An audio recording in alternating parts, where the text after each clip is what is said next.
بسم الله الرحمن الرحيم الحمد لله الصلاة والسلام على رسول الله صلى الله عليه وسلم إخوان الكرام السلام عليكم ورحمة الله وبركاته خبجم توتا بجالتم توتا هردف توتا بداوت توتا خينا خنبها في ليها كابا في كب خيسا لجرتن نجيني ربي سنرت هاجرات يتشا أكي خيسا جرغو أكم ولين بينو وأولنا مغافة شيسو متي ركون هاسا خينا biyyoota hambaa keessa gayaa jirtu waan mataa nama dhukkubsuu fi waan akkaan keessa nama laaleessuudha. Rabbii tokkichi gaa subhanahu wa ta'ala furmaanni waa hundaa harka isaa jiru. Rabbiin dandeettii waa hundaa qabu ummata keenya saniif nuuf haa dirmatu. Arra boru numa bahan jennee osuma teenyuu yeroon dheerattee hanga namni abdii kutatee ibjibbee ifannisu takka geessee jirti. Alaa kulli haala obboleeyyan keenyaan ربي سبحانه وتعالى نما فتنا بديك باتني ديسنيس أكمل نبي الله يوسف فتنا ترى بديك باتني وسنتاني وان جالتو ربي نما سام كرب هنداكو مكرما جرتني مكرر خيسن وان هاري أمتي ومدوري زراتي أوبسا صبرا مرتي ربي قدا نوس وني دندينيو دعائي سني قدودا هنگا دندينيو سجلي سنيف تهودا ربي خيني سنيف كدنا أكا إني سنباس ربي تسنيف يجينا موتي موتتا خواتك اللين سودان خواتك اللين ددم خن نما توكو توكو چالچسه هلال خفرماني واهندا فرماني امري جبات هندا ركيسا جرو اكا فرماته سنيف قل ربي سنيف قد چاجرا لالان تيسن تيسن وجي لالا چاجرا ركوبين تيسن تيسن سني وجي ركوب سچاجرا وانتي سن رگيستهنيا اسني وجي ركچا جنگچا غدا ادا جرا اكا سنو هبدا أوبسا صبر أمرتي ربي قد سنين جنة نبي يوسف نجاني ربي رتي هاجرات وبدي ملء وقات ربه من نمني وابل ليسيتي متخيدمو مرت مخالقات وإنه هندنو مخلوقني واتكلم أركان قبو هدانا ماتي في بإنساس نمن أركان قبو ومربي مرتيسيتها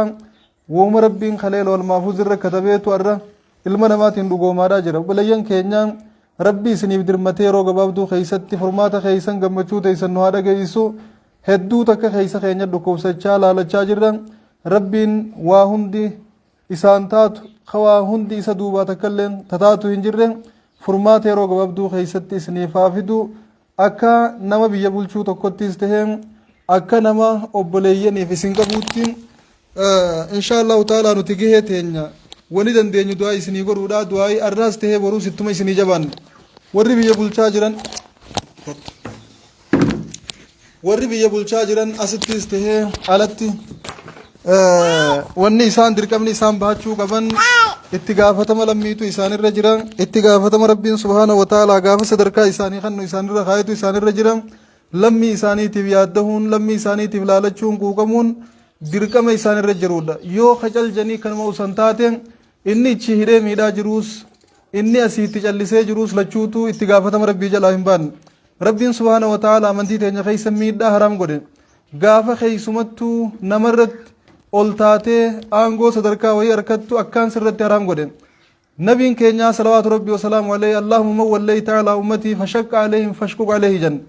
يا ربي نم أمتك خير راس صدركا خنيته في أكسيو جن أمتك خير رت أمري تكجبيس يا ربي التناجب بيس أمري جنين نبي كينيا أبارني جرن خدا نبي كينيا توجرا نما أمري هواس سار رجبيس نما بني آدم الرت أمري جبي سكر بين الرجج جبي ستنبين كرة تنجتشو خناف أكما نبي نديس خيس جان ستارسون على الإمارة وستكون ندامة يوم القيامة جن أنغو سور كن نيجتني نموت تبر الوجراتن قرو هاتو ملك ويا قيامة شين سنتو تيسي جن ويوسوهم مودم بعد ويوسوهم قيوم توك أمري نما مو بعد وسوهين أولانتم ما نمرت تركشوا بعد تني راشين أو تيسني جن حاجة هواسة بولشتو سيو إغبات haafagaatanii haadhiyaatanii haatolanii hahammaatanii haga isaan sirraa qaban guutuuf hin dirqamata hayni isaan sirraa qaban yoo rakkatan bira dhaabbachuu yoo namni isaan miidhuu dhufe irraa deebisu yoo isaan nama miidhan isaanillee namarraa dhorku ifiifillee akka miina irraa dhorku isaanillee akka waliin miin addaan dhorkuun kun dirqama rabbiin nama waa bulchurra kaayedha ambiyoota rabbiin ree tiisan malee hin ergu wani ree tiisanii ergamaniif ambiyoonni rabbiin ree tiisuu keessa waa hedduu baratan wanni isaan baratan tokkoffaadha reetana gaafate isitu dallee kana seenti reen tartiibaan namaaf bobbaatee hin galtu reetana waan namarraa dirqama dhorkuudha qabda tana baratta tokkoffaadha gaafa reeti isitu ree midhaan namarraa dhorkuu baratta akkasuma reentu wal nyaattiifiifillee walirraan teessuu dheedee walitti hin dhiiftu reetanallee addaan ittisuu dandeehuudha qabda tana baratta ammaas ichi keessatti gama biraatiin re'ee tana waraabeessaan nyaata waraabeessallee re'ee irraa tiisuudha qabdan akka waraabessi re'ee teessi jalaan nyaanne akka amma ummata keenya rakkoon jireenyaa rakkoon miidhaa itti hammaattee roorroon biyya irraa facaaftee biyya namaa keessa miidhamaa jiranii kana gaafa miidhaa isaanii gartuu isa isaan miidhu san irraa dura dhaabbattee furmaata silaa godhuu fi dandeessu gootee fi hawaasa kee gara biyyaa deeffachuun dirqama nama amrii hawaasa kanaa moheetti kuwwahuma rabbiin sirra kaaye nama waa moherran kan nuti irra kaayaa jirru miti tanuma rabbiin itti hime sannuus yaadachiisaaf itti himaadhaa jirra hawaasni kun dirqama isinirraa qabu warri biyya bulchaa jirtan lammii teeysanii jireenya barbaada biyyaa bahanii nama miidhanii biyyaan bahane waa hatanii biyyaan bahane nama ajjeesanii biyyaan bahane ummata nagayaatu jiraachuu dadhabnaan rakkinni jireenyaa dhiibee biyyaa baasee biyya namaa keessa biyyee nyaachisaa jira ummata kanaaf dirmattanii bira dhaabbachuun ummata kanaa dirmattanii gara biyyaa galfachuun diina garaa jabaatee galata keenya kakalee isaa nyaatee arra wallaaleen umiidhaa jiru kan harka hawaasa keenya baaftanii gara biyyaa deebisuun dirqama nama biyya bulchaa jirurra jiruudha kan akkasitti hubattanii dirqama keeysan bahachuu danda'uudha qabdan itti gaafatama rabbii jalaa bahuudhaaf dhuguma rabbii islaamaas haa ta'u kaafir abbuma fedhe haa ta'u rabbiin nama haqaatii wajjin jira yeroo hunda rabbiin subhaanahu wa ta'aalaa mootii haqa irratti yookaan haqaan ummata bulchuun hin asara osoo kaafirallee ta'ee jechuu jira mootii zaalima rabbiin ni kuffisa osoo islaamallee ta'ee jechuu jira namni namummaadhaan nama kabajuudha qaba namummaadhaaf nama laalachuu qaba namummaadhaaf nama birmachuudha qaba gaafa rakkoon hawaasa tokko irra geessuu jiraachuu danda'u qaba namni hawaasa tokko oofu namni hawaasa tokko hoogganu kullukum raa'ii wa kullukum mas'uulun an ra'iyyati hundi namaa tiisiteedha waan tiisu guyyaa qiyaamaa irraa gaafatamuudhaaf ta'a osoo hin waa takka abbaa gandaallee osoo hin ta'uu baadhee jeen namni guyyaa qiyaamaa sheena'uudhaaf ta'a dubbii waan akkanumatti ol bahanii sadarkaa qabatanii ta'anii ichiigati uleedhaan nama bulchanii miti itti gaafatama hawaasni namarraa qabuus beekuun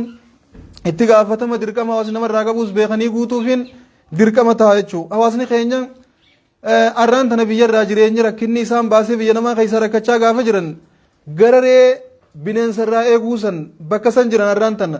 ambiyoonni ree tiisuu keessatti ree walirraa tiisuu ree waan namarraa dhorkuu bineensa ree irraa dhorkuu ree bineensarraa dhorkuu bakka jaansan jirrama arraan tana ummanni keenya nyaadhamaa jiran miidhamaa jiran hidhamanii hidhaa keessa waan uffatan dhabanii feestaala uffachaa jiran waan nyaatan dhabanii huqqatanii oowwi citteeysee jittaawanii dhukkubni qabee dhiiga haqqisanii rakkoo hanganaaf hangas hin jaamneef saaxilamanii jiran wallaahi osoo keenya ta'uu baatanillee akka namaatti namummaa nama dhageemuudha qabdi ilmi namaa nama ta'eef nama laalachuu qaban rakkoon isaan irra geesse osoo narra geesse hojii yaaduu qaban rakkoon isaan rakkachaa jiran tun silaatiyya taate yoo kamijee laaluu qaban ani osoo isaan keessa jiraadhee wajji rakkachaa jiraadhee akkamijee yaaduu qaban namummaa namni namaaf laalachuu waliif laalachuudha qaban hawaasni keenya rakkoon isaan keessa jiran ta hangana hangas jaamtuu miti hedduu nama naasifti waan halkanii guyyaa gurra qabatanii nama iyyisiiftu waan obsa nama dhorkitee qaatiraa nama bulchitu waan akkasiitu ummata keenya sanirra gayaa jiran ummata kanaaf akka mootummaatti imbaasiin biyya san jirtuus ummata kana wanni atichi teessuuf wanni atichi eeydu takkaillee hin jirtu ummata kanaaf dirmachuudha qabdan ummata kana rakkoo isaanii fala barbaaduufi qabda akka nama asii biyya bulchaa jiruuttis qaama dhimmi ilaallatu itti godhanii ummata kana akka isaan gara biyyaa deebi'an irra dalaguun barbaachisaadha saa abbaan gaafa cabse ormii jabeessa kuma jaan ummanni keenya kabajaa yoo keenyarraa harkate isaan san biraa isa harkachuu danda'e yoo keenyarraa kabajaa dhabe isaan birattis abadan hin kabajamu nama namni fi kabajuu namni biraallee hin kabaja nama namni fi guddisu ka biraallee hin guddisa nama namni fi sadarkaa irra kaa'u namni biraallee sadarkaa irra kaa'a qabeenya tokko ka abbaan uuf irraa dikee irra darbee namni itti haajamee dikee san irraa meeqa jee fuudhu hin jiru hawaasa keenya yoo isin dirmachuu fi baattan yoo isin bira dhaabbachuu baattan eega rabbiitiin kachiisa waan takkallee wanni inni godhuuf hin jirtu san ka rabbi qalbii jabeeyse maqaa islaamaa himatee islaamallee maqaa balleessaa jira maqaa islaamaa himatee islaamallee maqaa nyaachaa jira islaamni gara laafinaan beekama islaamni rahmataan beekama karahmata namaa godhaa jee namatti himuu islaama irhamuu man fil ardi yarhamukum man fis samaa almutaraahimuuna yarhamuhum arrahmaan nama rahmata namaa godhuuf rabbiin rahmata godha innamaa yarhamu llaahu min cibaadihi arruhamaa nama rahmata namaa godhuuf rabbiin akkaan rahmata godha tana ni beeyti mootummaan suudii hin wallaalle garuu ittiin dalaydu rabbiin qalbii goggoyse ثم قست قلوبكم من بعد ذلك فهي كالحجارة أو أشد قسوة أكما ربين جو قلبين ساين أغار غوغوي دي جرد أليس منكم رجل رشيد نما تقول ليسان كيسا ربمي خرهمتا قبو خأمني خنما بني آدم أما كتينياد نياتا نلغم فدي قبن ندارا نوفتا جرين قبن haa bahanii galanii biyya isaanii nurraa dalagatanii gadhiisaa hajuu tokko isaan keessaa dhabame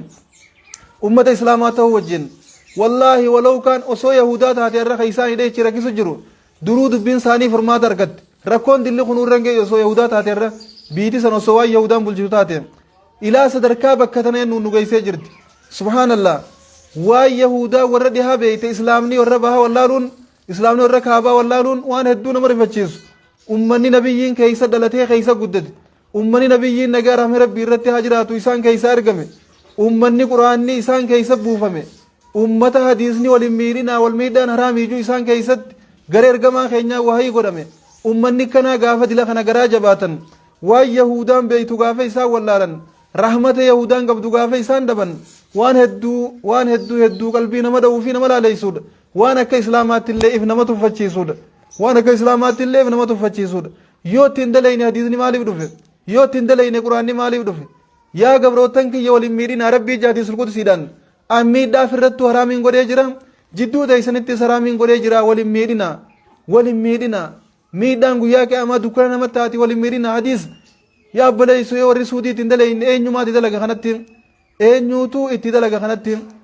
rabbiin rahmata nuufaa godhu wallaahi waa hedduu keessa silaawu isaan warra dhiyaatti hidhatan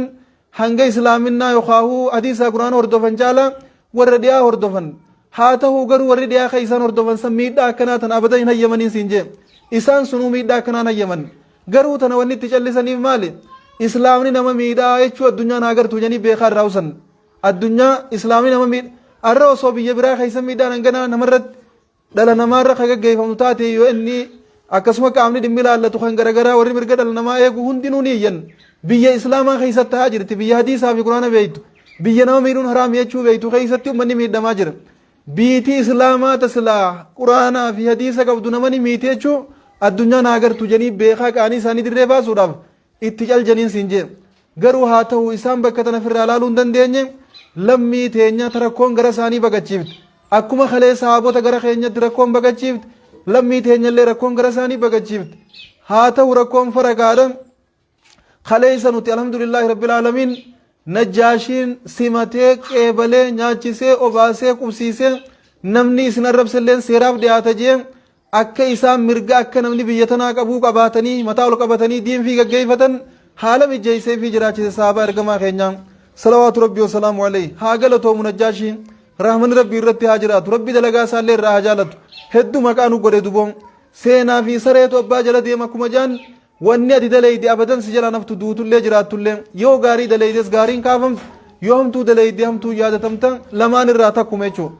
najjaashii wanni isaan dalagan waan addunyaa akhiratti isaan boonsisu waan addunyaa akhiratti isaan guddisu waan addunyaa akhirat mataa ol isaan qabachiisu dalagan rabbi irraa haa jaalatu nulleetu ittiin dhaadata waan isaan dalagan keeysummaan nu biratti hin miidhamne namni halaalaan udheeyse nu biratti hin rakkabne namni rakkatee rakkoo nama isaa dheefa gara keenya baqatee hidhamee biyya sanitti hin deeffamne amriin ulaasfaan maallaqa fuudhanii gaafa sinamanne jala dhufan daaba fuudhanii najjaashiidhaa fidanii dhufan kannaa kannanii fi akka inni kabajee wali qabee jaafar ibn abi xaalib faatti kannuuf garuu najjaashiin ni dide rabbii anaa biyyaa bee biyyan na deebis ka anaa miskiinaa aangoo naa kanneen amoosis kawaata ka gumboon irraan fudhatin rabbii san irraa hin gumboo irra fudhee nama rakkoon amantii gara kiyya baqachiifte isni kanna abadan tanan godhuu deemaa jee jalaa dide hedduu nu boonise najjaashii rabbi irraa haa jaalatu arrammoo inni gaafa san sahabaa qeebale sun islaaminaan qabu waan ajaa'iba isinitti ta'u islaamaa miti duba nasaaraadha ture islaaminaa qabaachuu dhabuu isaatii wajjin ummata islaamaa gara isaa baqate qeebale namni isin arrabsalleen seeraaf dhiyaata biyya tiyya keessa jiraadha bisalaamin aaminin waa takka rakkoon hin jirtu nagee an jiraadhaa jen garuu arra nuti islaama taaneeti islaama baqannee islaama biratti reebamnee hidhamnee waan qabnu saamamnee bakka ciifnu dhabnee rakkannee rakkachuu teenyaa wajjin bakkatti rakkannullee dhabnee rakkachuu jirra wallaahi nama dhagame hedduu warri biyya teenya bulchaa jirtan nuti wanni isiniin jennu ummanni kun ummata keeysanii obboleeyyan keeysanii hortee teeysanii biyya tana dhalatan biyya tana guddatan rakkoon jireenyaatti hammaannaan jireenya fooyyaa barbaadachuudhaaf biyya irraa baqatan hamtuun isaan balleeysan hin jiru irra hedduu isaanii sirna kaleeysa biyya bulchaa ture sanfaatu biyya irraa baqachiisee biyya namaa keeysatti ree namaa tiisuu fi mana namaa haruu mudatan akkasuma wajjiinuu kabaddaa nama reegamoojitti nama jalaa nafu hidhaa dheefaa asii biyyaa bahanii fi rakkoo dheefa biyyaa bahan saniif saaxilamanii biyya namaa keessatti illee rakkachaa jiranii ummanni kun tasaanii isin dhageemuudha qabdi ummata kanaaf laalachuudha qabdan ummata kanaaf dirmachuudha qabdan rabbii gaditti isin malee naman qaban yoo isin irraa ustan sun waan takka illee godhuuf islaama garaa jabaatuutu akka malee hamaadha beek akka malee hamaadha namni kaafiraa yoo garaa jabaate itti himtu sirraa fudhata zulmiin haraamii yooteen sirraa dhagayam kun zulmiin haraamii osoo beekuu zallamu jiraa sin dhagahu yaa obboleessa ummata kanaa dirmadhaafi ummata kanaa dirmadhaafi reetiisuu san dubbiin tun bakka jabdu irraa iftiisuu yoo re'ee tana dhawaa oolte waan namaa seenti yoo miila cabsaa oolte waan tiisitu dhabda waan tiisitu dhabda yoo bineensa irraa neynes bineensaan nyaatee si jalaa fixaa waan bulchitu dhabda yoo ifii akkasin miidhaa ooltees waan bulchitu dhabda yoo isii walit dhiiftees wal fixxii waan eeydu dhabda siif galaamiin yoo bineensati dhiiftees guuree si jalaa fixa waan bulchitu dhabda kanaaf hawaasa kana dirmattanii fi balaa irraa deebisuu danda'uu qabdan balaa keessaa baaftanii baraaruu danda'uu qabdan nuti wanni dandeenyu jiraatti rabbi kadhachuu fi akka nama isiniin hoogganamaa jiru tokkotti ummata kanaaf dirmadhaannee isin kadhachuu fi tanaa achi waan biraa takka illee hin qabnu ammoo caalmeetti isin caalaa kadhachuu dandeenyu rabbii keenya kasodaa takka malee waan barbaannu itti himachuu dandeenyu rabbii keenya kayoo ammannees nu jalaan dinne isa kadhanna yaa obboleessa ummanni kun isin yaachisuu nu yaachisuudha qaba akkuma walii galaattu rabbiin ummata keenyaa nuuf haa dirmatuu fi sheekota keenya illee na bira jiran haalli keessa jirru haala nama macheesseef nama wallaalchisu if wallaaleetiin isaan dura haasoo dila kana haasawaadhaa jiran rabbiin dhiifama naaf haa godhu jechaa obboleeyyan kiyya rakkoon teeysan teenya wallaahi isinii wajji laalachaa dhukkubsachaa jirran obsaa furmaata rabbii waliin eegganna isin qofti rakkachaa jirtan nu isinii wajji rakkachaa jirran haala isin keessa jirtan ganamaa galgala sooshaal miidiyaan hordofaa jirra hanga sooshaal miidiyumaa ol seenuu jibbinu takka geenye jirra yoo ol seenne rakkoo teeysan garra yoo ol seenne gadda keeysan garra yoo ol seenne cinqii teeysan garra gammachuu takka illee qalbiin teenya nuun qabdu keeysi keenya nu dhukkubsataadha keeysi keenya laalataadha waan fayyaa qabnu isinitti hin fakkaatin isiniin jaa mirga kiyyaan sheekh abdurrahmaan khaliiliitu argama asiin bitaa kiyyaan sheekh ahmad tawfiq laangeeyitu argama isaan illeen du'aa haa isiniif godhanii walumaan aamin jenna insha Allah furmaata rabbiin keenya akka nuufi dobdi qabna du'aa isaanii aamin jalaa jenna har'a guddaa kanina insha Allah. بسم الله الرحمن الرحيم ربي لا يتانا بار ربنا قام بيزانيت حبيبس مراد ثاني ربي هاقوت هلان ثاني ثاني وزبر ترت ربي قاي هاجو خبيجي جيبي بقشي يقول لي هلاك ذا شوفا وربي ثانا باس حمد ربنا راقب وان كان النت ربنا راقب وعلى ذلك بك سبحان ربك أما يتبون وسلام على المرسلين الحمد لله بسم الله الرحمن الرحيم الحمد لله رب العالمين أبليان كينيا أستاذني تكلمون بفنه وامرا وهاسيجرا ركون أكتي دبتني في أكتي همتني اللين قبدو نمن خينيا ركتورا أتش خيستي قامني إساني چتاه قامني چتاجرا دائمني تتكون وقا تكا وقا لما وقا سدي وقا أفري وقا شني خقاون أسرتي وقو أقرو حال قدسيسا خيستي أرقم akka daa'imni silaa ta'uun taane ta'aa jira daa'imni silaa abdii boruutu ja'an akka nama yaachisu keessa jira hogguu laallee namni maatii qabu ilmoo dhalee harkaa qabu kanamaa wajji dhalate kadhalee harkaa beeku hundinuu rakkoo tana yoo arke irraa callisuun xiqqoo namatti ulfaata jechumaaf dubbanna silaa nuti waan biraa hin qabnu rabbi kadhaa malee tanumaaf lammii teenya ta silaa biyya bulchituttiis keessaa waywaataa jirra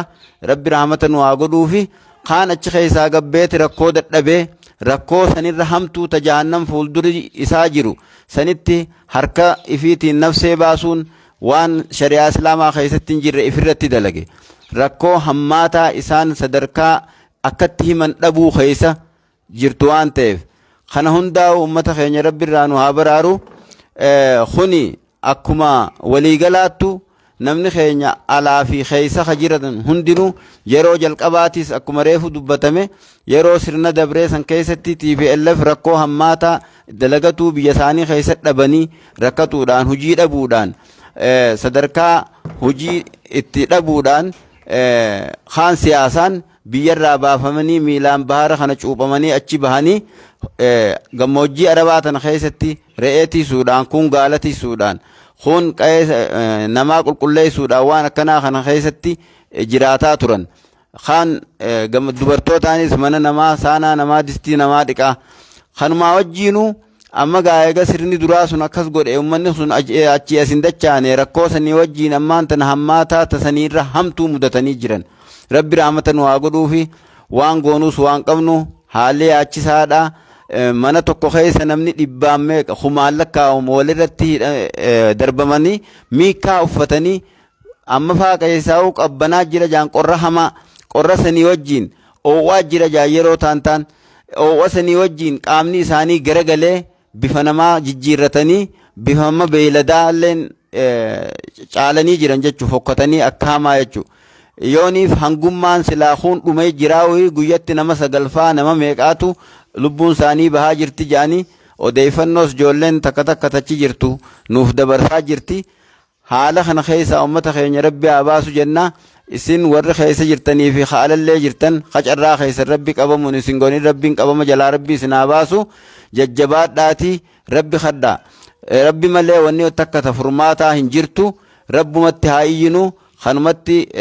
fuula deebinee halkanii guyyaa osoonii fi hin ifanne hanga rabbiin ummata keenya san achii gannuu baasu rabbi haa kadhannu jennee dhaamsa walii dabarsinaa. Ummata keenya kana rabbi nagaan achii nu haa baasu rabbichi nu haa baasu. Rabbiin waan garteetiin ammaan tana hidhaman kanallee kheyri rabbi haa jijjiiru. Yoo dilii isaaniillee ta'e ta dilii irraa fixu rabbi haa taasisu. Hidhaa akka gartee hidhaa nabi Yuusuf san rabbi haa godhuuf akkasin rabbi nu haa baasu.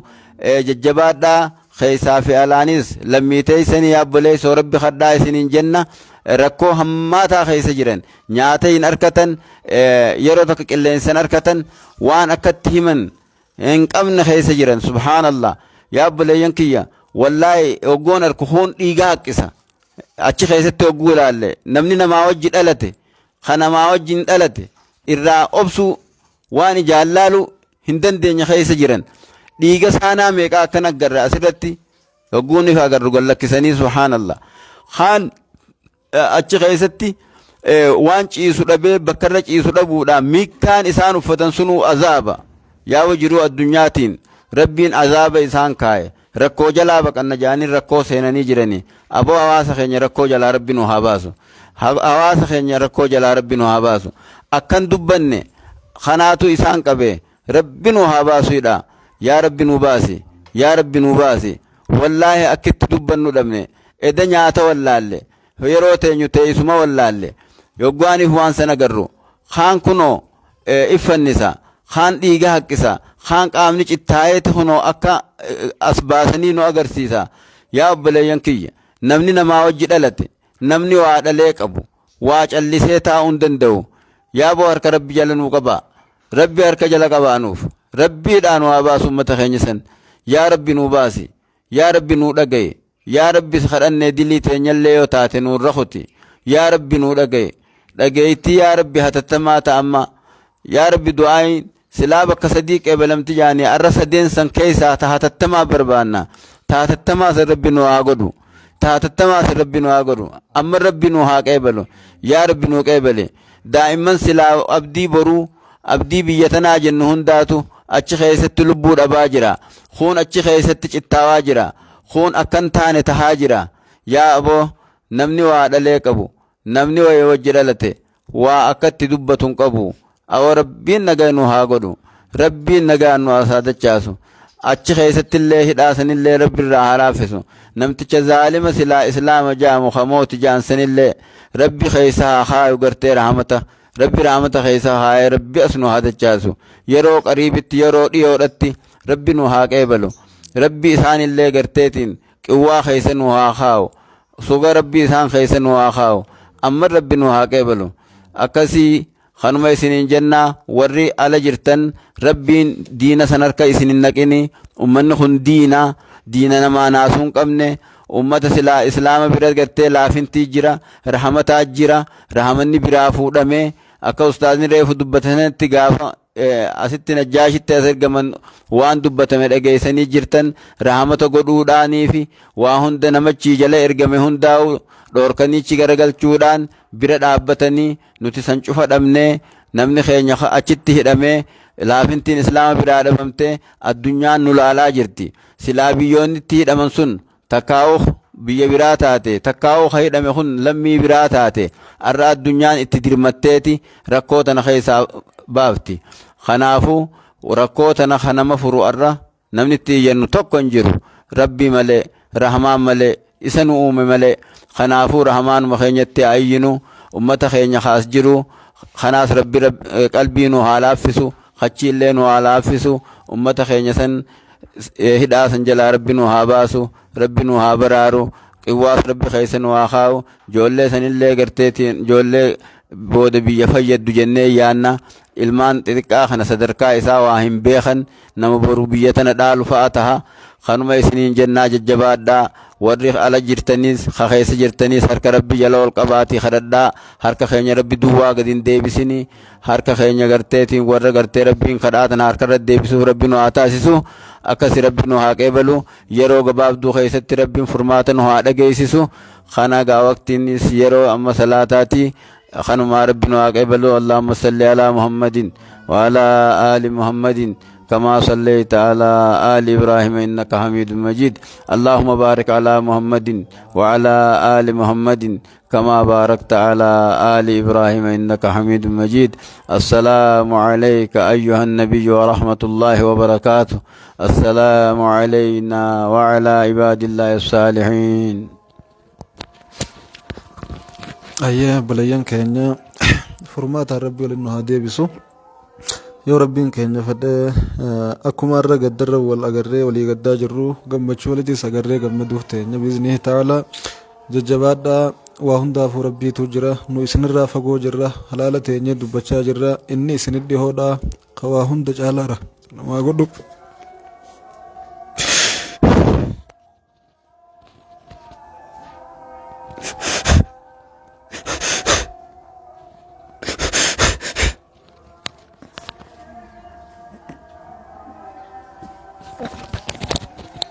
Egaa obboleeyyan keenya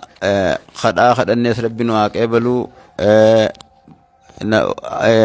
Nama gaddisiisaa booyateenya tanaas rabbi nu haa dhagayu. Kanuma jennagaa wanni jennu hin jirtu insha Allah. Qunnamtii teenya qunnamtii khayriitii waliin nu haa deebisu.